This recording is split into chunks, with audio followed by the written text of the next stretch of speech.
دیکھیے، تقریباً 3 صدیوں سے جو ایک تہذیب یورپ میں پروان چڑھی تھی، اور اس کے بعض حصے تو گلوبلائز ہو چکے ہیں پہلے ہی، لیکن ایک آخری حصہ وہ ہے کہ جس کو اب گلوبلائز کرنے کے لیے بہت ہی منظم اور کنسرٹڈ ایفرٹس ہو رہی ہیں۔ اصل میں فکر انسانی کو توہمات کے چنگل سے نکالنا اور استخراجی منطق، ڈیڈکٹیو لاجک کے تنگنائیوں میں سے باہر نکالنا، یہ کام اسلام اور قرآن کا ہے۔ لیکن اس کے نتیجے میں 2 اسباب سے یہ تہذیب ایک غلط رخ پر پڑ گئی۔ پہلا سبب یہ تھا کہ یورپ میں پوپ کا اقتدار تھا، گویا کہ تھیوکریسی بدترین شکل میں، اور اس پوپ کے اقتدار میں جہاں بعض چیزیں اچھی بھی تھیں، وہ بعد میں ذکر کروں گا، وہاں 2 بدترین باتیں یہ تھی کہ سائنس کا پڑھنا حرام، فلسفے کا پڑھنا حرام۔ کسی کے گھر سے سائنس اور فلسفے کی کتابیں نکل آئیں تو انہیں زندہ جلا دیا جاتا تھا۔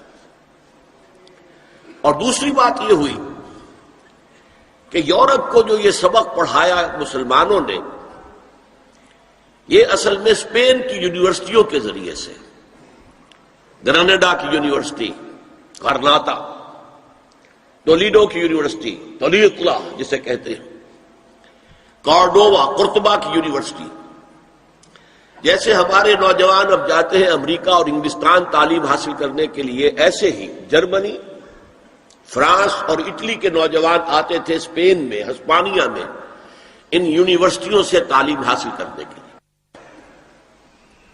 یہاں یہودیوں کا ایک بڑا مؤثر عنصر موجود تھا، اور اس کا بھی ایک خاص سبب تھا۔ یہودیوں کو شدید پرسیکیوشن کا سامنا تھا عیسائیوں کے ہاتھوں۔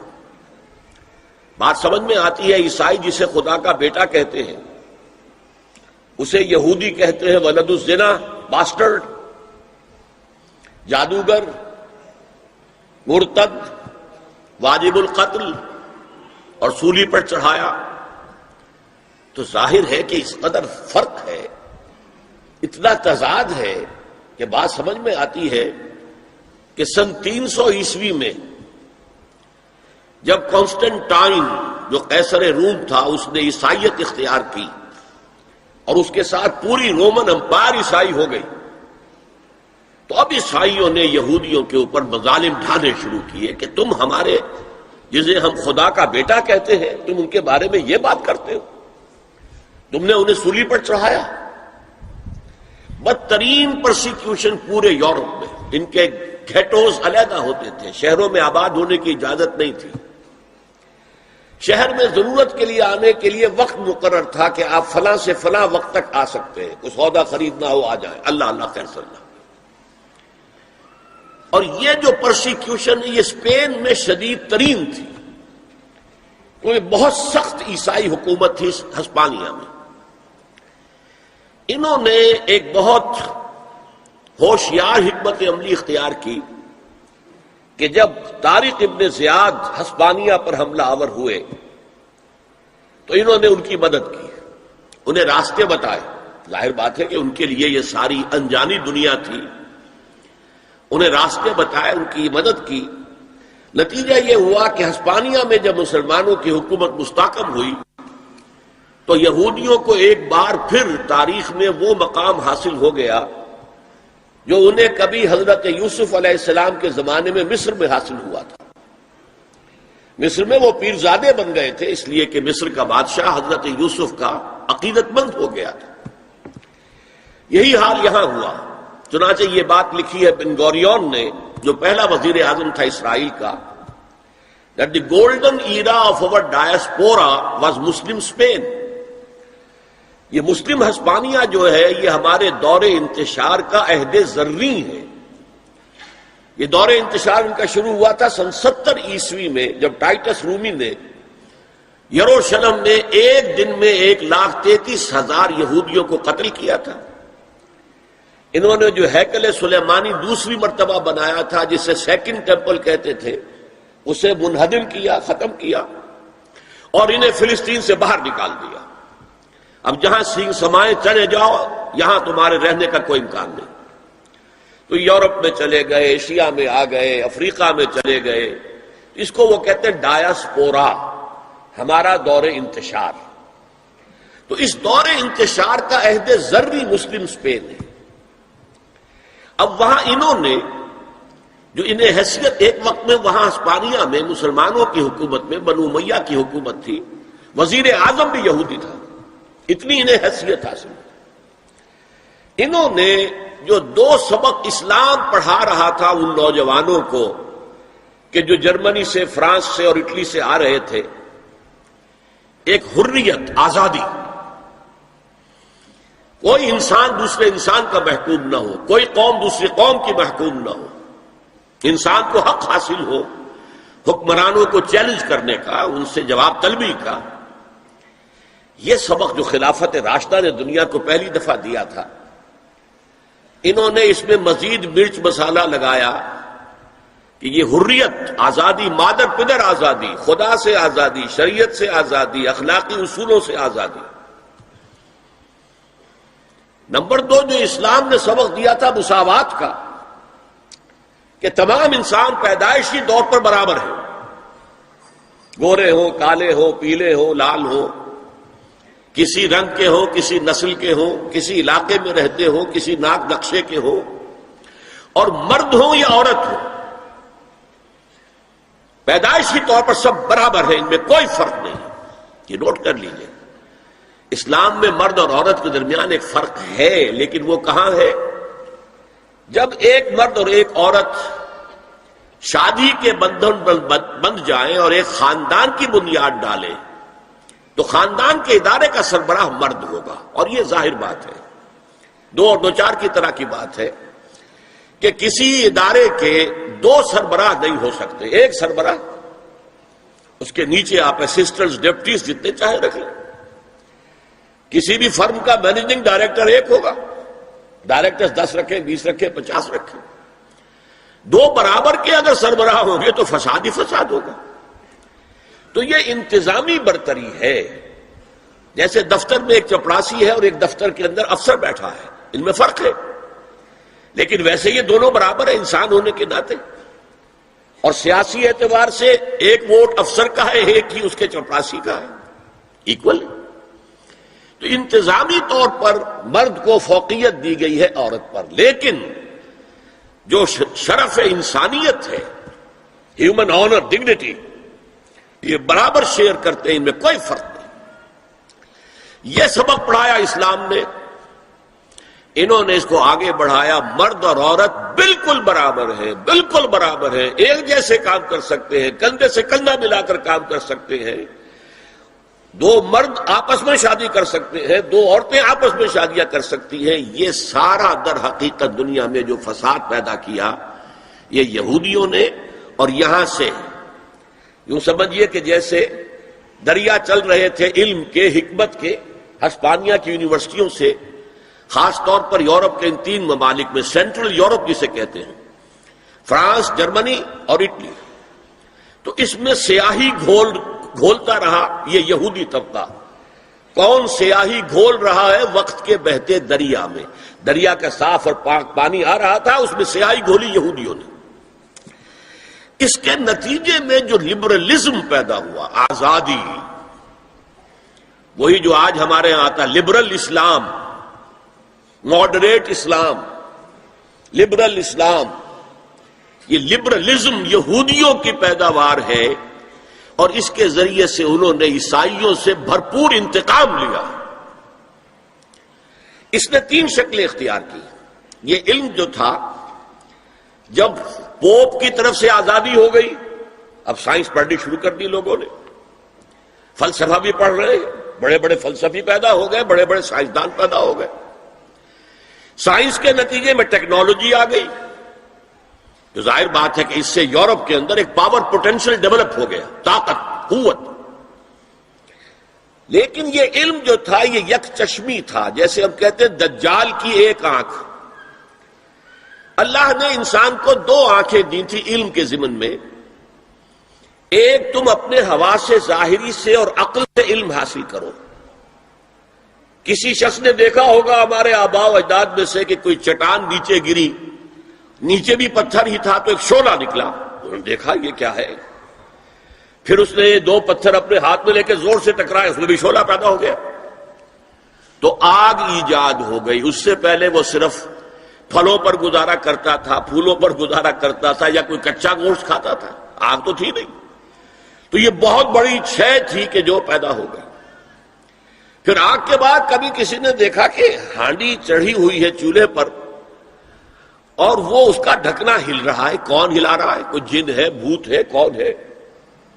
بعد میں معلوم ہوا یہ اس کے نیچے جو سٹیم پیدا ہو رہی ہے، بھاپ، اس بھاپ میں یہ طاقت ہے کہ وہ ہلا رہی ہے۔ لہذا سٹیم جو ہے سیکنڈ سورس آف انرجی ایجاد ہو گئی۔ اب وہ سٹیم انجنز بن گئے، ریلیں چلنے لگی، دوڑنے لگی۔ تو یہ علم ایک تھا کہ آنکھ سے دیکھو، کان سے سنو، دماغ سے اس کو پروسیس کرو۔ یہ کمپیوٹر یہاں ہم نے تمہیں دے رکھا ہے نا، اس کمپیوٹر کے اندر تم فیڈ کرو اپنا سینس ڈیٹا، آنکھوں کا، کانوں کا، اور چھونے کا، چکھنے کا، سونگنے کا، یہ ڈیٹا فیڈ کر دو، پھر یہ پروسیس کرے گا۔ اس طرح علم قدم بقدم قدم بقدم آگے بڑھتا گیا۔ ایک علم یہ ہے۔ دوسرا علم اللہ نے کہا تھا کہ ہم تمہیں دیں گے علم ہدایت، اور وہ وحی کے ذریعے سے آئے گا۔ جب سورہ بقرہ کے 4 رکوع کے آخر میں ہے، حضرت آدم سے جب کہا گیا کہ اب زمین کا چارج سنبھالو، تم وہاں کے خلیفہ بنائے گئے ہو، یہ جنت میں تو ایک آزمائشی طور پر تمہیں رکھا گیا تھا، اب جاؤ۔ تو ساتھ ہی کہہ دیا گیا فَإِمَّا يَأْتِيَنَّكُم مِّنِّي هُدًى فَمَن تَبِعَ هُدَايَ فَلَا خَوْفٌ عَلَيْهِمْ وَلَا هُمْ يَحْزَنُونَ۔ جب تمہارے پاس میری طرف سے کوئی ہدایت آئے، وحی کے ذریعے سے نبیوں کے پاس ہدایت آتی رہے گی، ٹوٹل ہدایت، کیا کرو کیا نہ کرو، کدھر جاؤ کدھر نہ جاؤ، تو جو اس ہدایت کی پیروی کرے گا اس کے لیے نہ خوف ہوگا نہ حزن، اور جو ہماری آیات کو جھٹلائے گا وہ پھر جہنمی ہوں گے، آگ والے ہوں گے۔ تو یہ دو آنکھیں دی تھی اللہ نے، یورپ نے ایک آنکھ بند کر لی، آسمانی ہدایت سے وہ موڑ لیا، ایک آنکھ پوری کھول دی، دیکھو، سنو، نتیجہ نکالو، کمپیوٹر سے پروسیس کرو، آگے بڑھو، فورسز آف نیچر کو کانکر کرو، ہارنس کرو، ایکسپلائٹ کرو، انہیں استعمال کرو اور آگے بڑھتے چلے جاؤ۔ تو اس کو میں کہہ رہا ہوں یک چشمی علم، ایک آنکھ والا کانا علم ہے یہ، اس لیے کہ دوسرا جو علم ہدایت تھا وحی کا، اس سے انہوں نے آنکھ بند کر لی۔ اس نے دنیا کے اندر طاقت پکڑ کر وہ جو کچھ یہودیوں نے یورپ میں داخل کیا تھا اسے گلوبلائز کر دیا۔ وہ کیا ہے؟ چیزیں 3 ہیں وہ۔ نمبر 1، سیاست، ریاست، حکومت، معاشرے سے خدا کا کوئی تعلق نہیں۔ ہیومن ساورنٹی، پاپولر ساورنٹی کی بنیاد پر جمہوریت ہوگی، سیکولرزم ہوگا۔ مذہب رہے گا بند، مسجدوں میں، مندروں میں، سینیگاگز میں، چرچز میں، جہاں چاہو جاؤ، لیکن دی پولیٹیکو سوشو اکنامک سسٹم، یہ کسی مذہب سے کوئی سروکار نہیں۔ ہم خود ساورن ہیں، اور ہم ساورن ہیں تو ہم جو چاہیں گے قانون بنائیں گے۔ یہ شے جس کا نام ہے جمہوریت بھی آپ اسے کہہ لیں، سیکولرزم بھی آپ اسے کہہ لیں، یہ گلوبلائز ہو چکا ہے پوری دنیا کا۔ جسے اقبال نے کہا تو سمجھتا ہے کہ آزادی کی ہے نیلم پری، یہ نیلم پری سب کی محبوبہ ہے، جمہوریت جمہوریت جمہوریت جمہوریت۔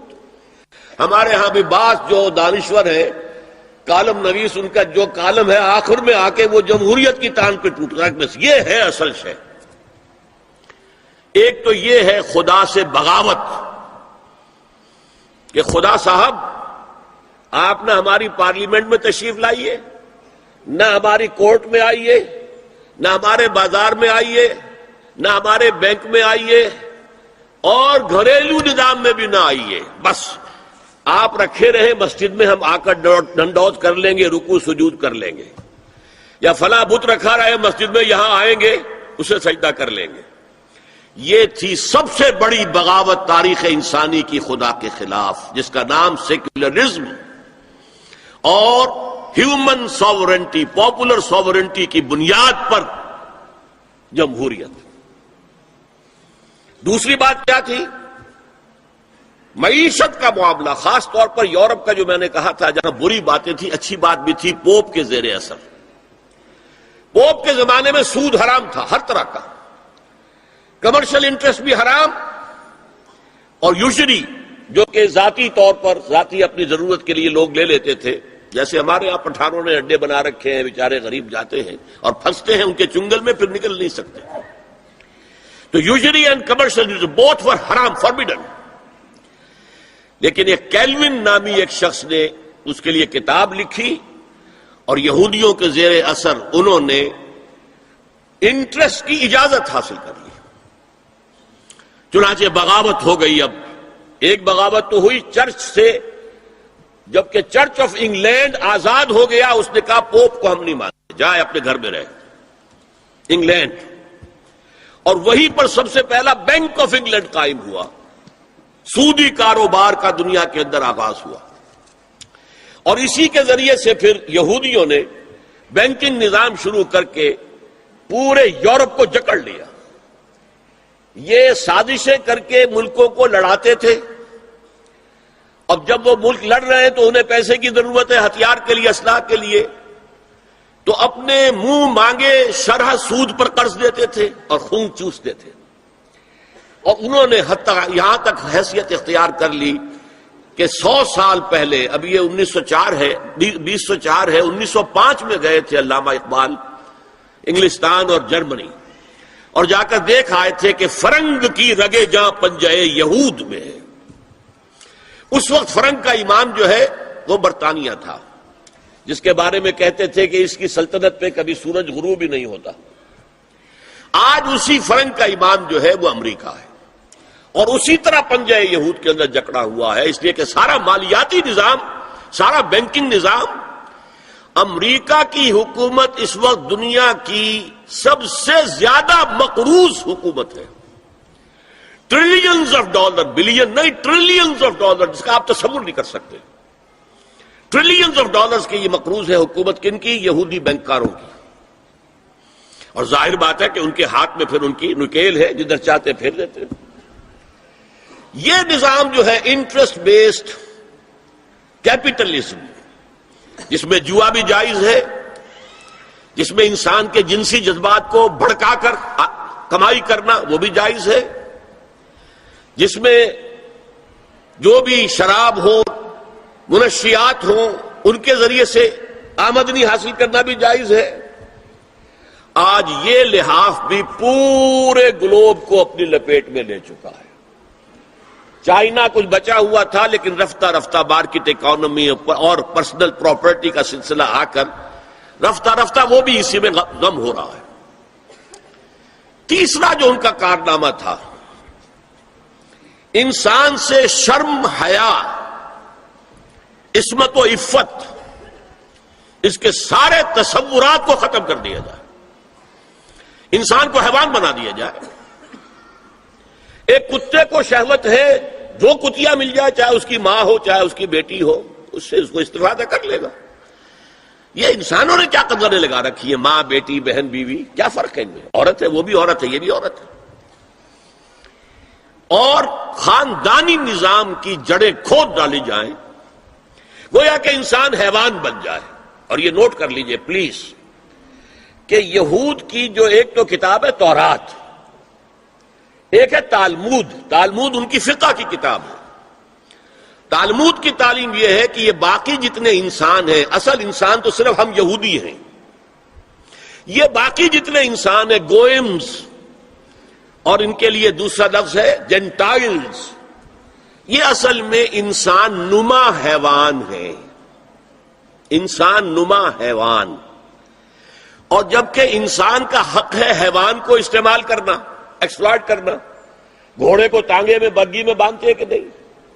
اور بیل کو آپ اپنے ہل میں جوتتے ہیں، اسی طرح ہمارا حق ہے تمام انسانوں کو ان کا خون چوسنا، انہیں ایکسپلائٹ کرنا، انہیں استعمال کرنا، اور اس کے لیے بہترین طریقہ یہ ہے کہ انہیں واقعتاً حیوان بنا دیا جائے، انسانی اقدار ان سے چھین لی جائے۔ حیوان بنیں گے تو پھر کام کریں گے ہماری مرضی کے مطابق، اور جو کام وہ کریں گے اس کا جو بھی پروڈکشن ہوگا ہم سود کے ذریعے سے اس کی ملائی اور مکھن کھینچتے چلے جائیں گے، اور باقی چھاچھ ان کو بھی دے دیں گے، آخر انہیں بھی رہنا ہے، زندہ رہیں گے تبھی تو کوئی کام اگلے دن کریں گے۔ گھوڑے کو بھی شام کو آپ کوئی چارہ ڈالتے ہیں، کوئی چنے ڈالتے ہیں، تبھی تو اگلے دن جو ہے تانگے میں جوتیں گے۔ یہ ان کا تیسرا فلسفہ تھا۔ یہ انتقام یہ لوگ یورپ سے اور امریکہ سے، عیسائیوں سے بھرپور طریقے پر لے چکے ہیں۔ شرم اور حیا نام کی کوئی شے نہیں رہی، عصمت و عفت کا کوئی حساب نہیں، کوئی ذکر ہی نہیں۔ اور گواہیاں کیا ہیں؟ پریزیڈنٹ کلنٹن نے کہا تھا 2 سال پہلے یا 3 سال پہلے، وہ جو ان کی اینول سپیچ ہوتی ہے، State of the Union address, اس نے کہا تھا عنقریب ہماری قوم کی اکثریت حرام زادوں پر مشتمل ہوگی۔ یہ حرام زادے کا لفظ میں نے ترجمہ کیا ہے born without any wedlock. ایک تو ہوتا ہے ایک مرد اور عورت کی شادی ہوئی ہے، نکاح ہوا ہے، پھیرے پڑے، کچھ بھی ہوا ہے، لیکن اعلانیہ طور پر وہ اب شوہر اور بیوی کی حیثیت سے ہے، تو ان کی اولاد ہو رہی ہے، جائز اولاد ہے۔ ایک بغیر شادی کی اولاد ہو رہی ہے تو یہ حرامی ہے، حرام زادے ہے۔ انہوں نے کہا کہ ہماری قوم کی اکثریت حرام زادوں پر مشتمل ہوگی۔ ہومو سیکشولیٹی، لیسبینز، گیز، اور بالکل ڈکلیئر کرتے ہیں، پادری ڈکلیئر کرتا میں گے ہوں، سینیٹر ڈکلیئر کرتا میں گے ہوں، انہیں کوئی شرم ہی نہیں، اس کے اندر کوئی حجاب نہیں، اعتراف کرنے کے اندر کہیں بھی کسی طرح کی رکاوٹ نہیں، ہچکچاہٹ ہی نہیں۔ یہ جس کو کہا جائے گا پرمیسو ہیڈونزم، جنسی لذت ہر طریقے سے حاصل کی جا سکتی ہے۔ زنا بالرضا ہو تو کوئی جرم ہے ہی نہیں، ہاں زنا بالجبر ہو تو جرم ہے، بالرضا ہو کوئی جرم نہیں، جرم ہے ہی نہیں سرے سے۔ ساری اخلاقی اقدار کو اس طریقے سے انہوں نے ملیا میٹ کر دیا ہے۔ البتہ ابھی یہ تیسرا معاملہ کچھ عالم اسلام کی حد تک ابھی پورا ان کا پروگرام مکمل نہیں ہو سکا۔ ہمارے ہاں ابھی کچھ خاندانی نظام کی بنیادیں باقی ہیں، کچھ والدین کا ادب ہے، ان کی عزت ہے، ان کی خدمت کو انسان اپنے لیے سعادت سمجھتا ہے، کوئی بیوی اور شوہر کے درمیان محبت، الفت، باہمی اعتماد کی کچھ فضا ہے، خاندانی نظام ہے۔ اگرچہ تیزی سے بگڑ رہا ہے نظام ہمارا، اور ہمارا ایلیٹ طبقہ اوپر کا جو ہے وہ مغرب کے طرز پر جا چکا ہے، لیکن ہماری مڈل کلاسز میں، لوور کلاسز کے اندر ابھی کچھ اقدار ہیں شرم کی، حیا کی، عصمت کی، عفت کی۔ آپ پورا زوردار طریقے پر مہم چلا رہے ہیں کہ مسلمان ممالک سے بھی یہ ساری اقدار ختم کر دی جائے۔ چنانچہ نوٹ کیجئے، قرآن مجید میں 2 جگہ پر اللہ تعالیٰ نے اہل مکہ کو وارن کیا تھا۔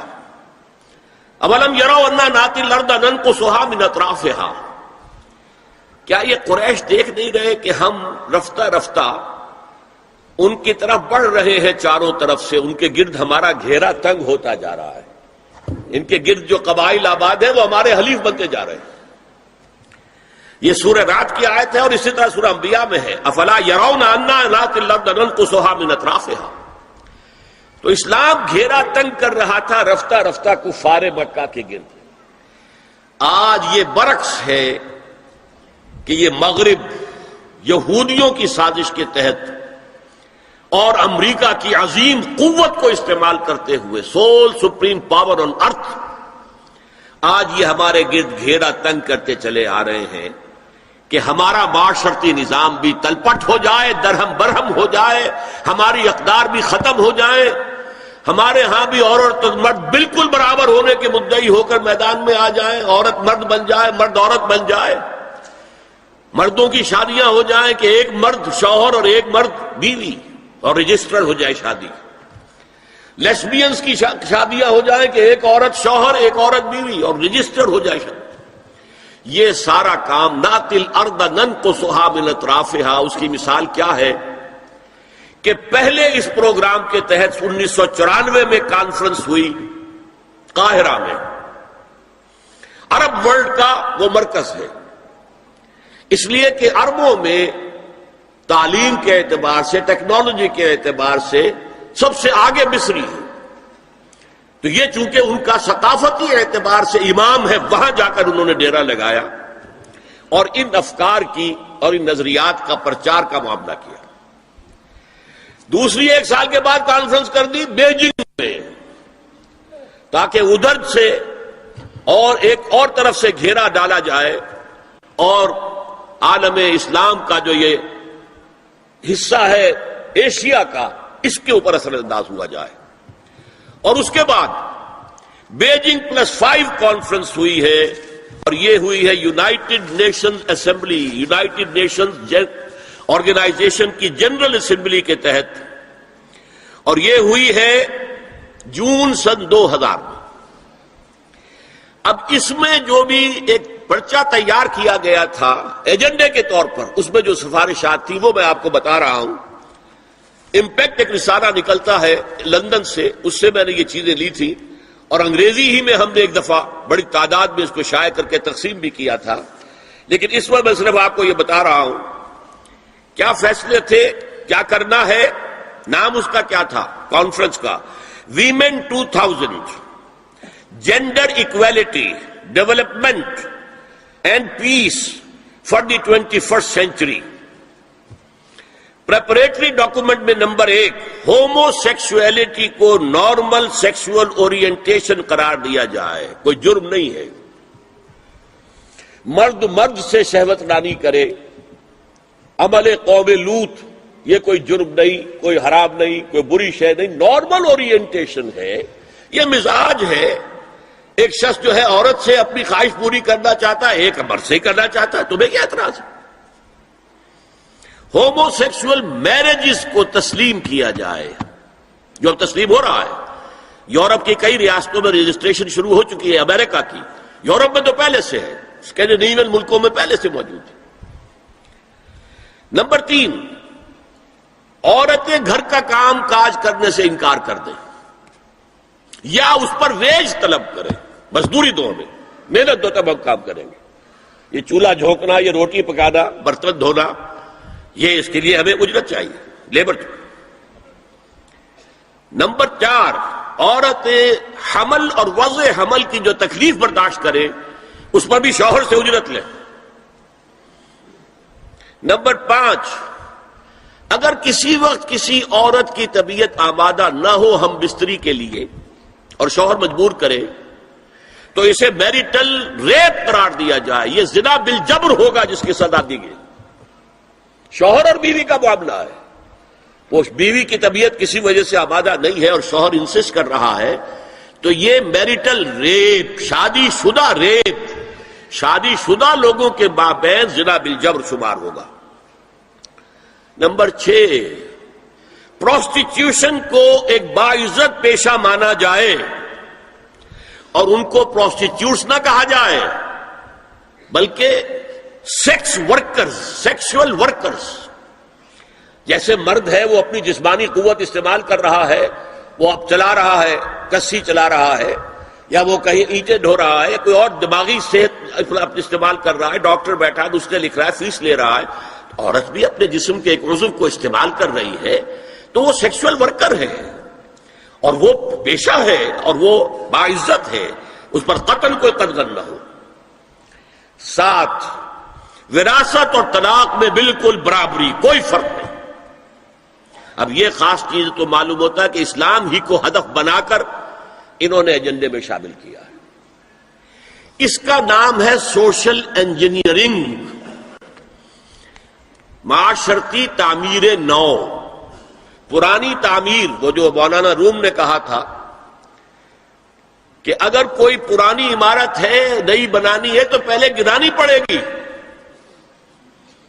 اولا تعمیر را ویرا کنند، تو پہلی تعمیر گرائیں گے تو دوسری بنے گی. لہذا یہ سارا سٹرکچر جو ہے سوشل، یہ ختم کر کے یہ نئی سوشل انجینئرنگ ہے جو ہمیں کرنی ہے، اور اس کا سب سے بڑا ٹارگٹ عالم اسلام ہے۔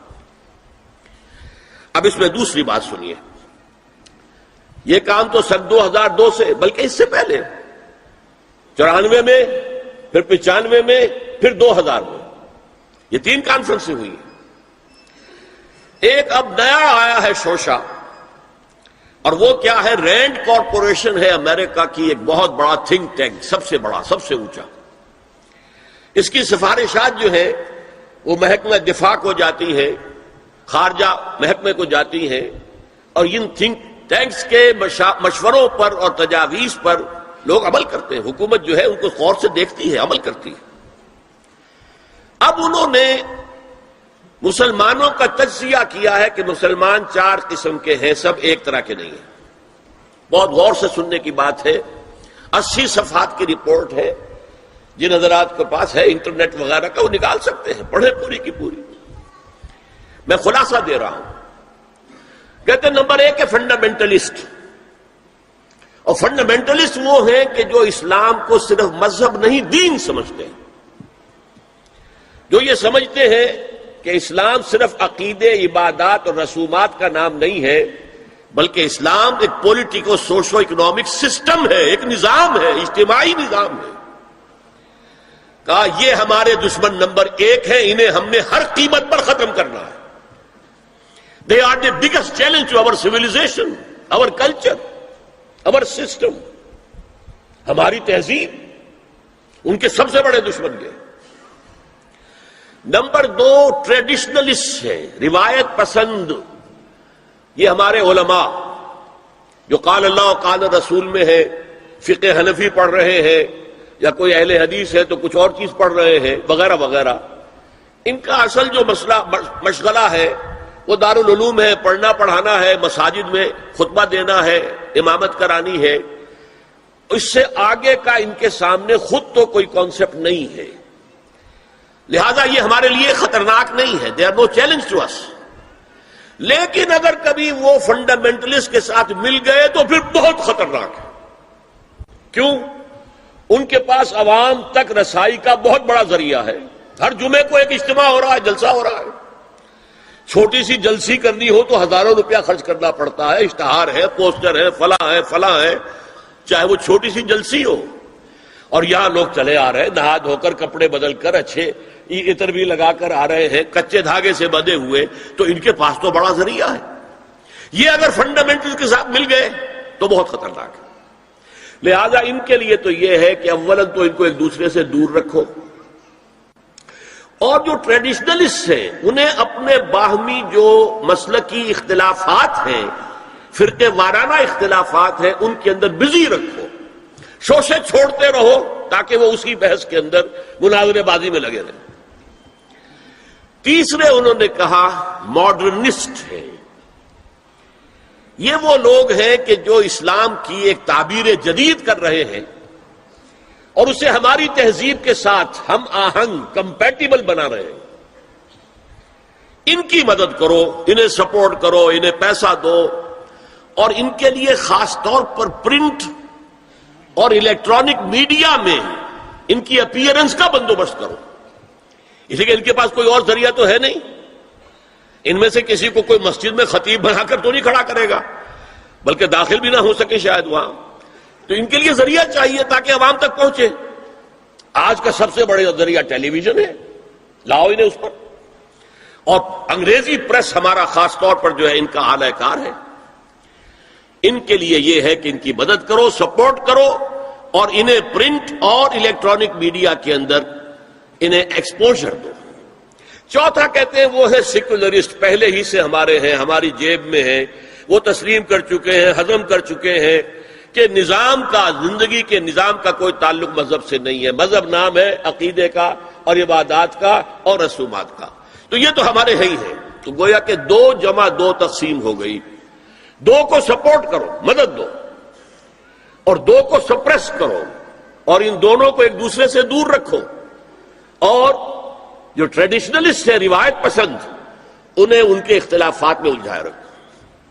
یہ ہے پالیسی جس کے تحت آج ایسی ایسی باتیں آپ کو اپنے الیکٹرانک میڈیا سے، ٹیلی ویژن سے سننے میں آ رہی ہیں، اور بڑے بڑے دانشور ہیں جو کہہ رہے ہیں شراب اسلام میں حرام نہیں ہے،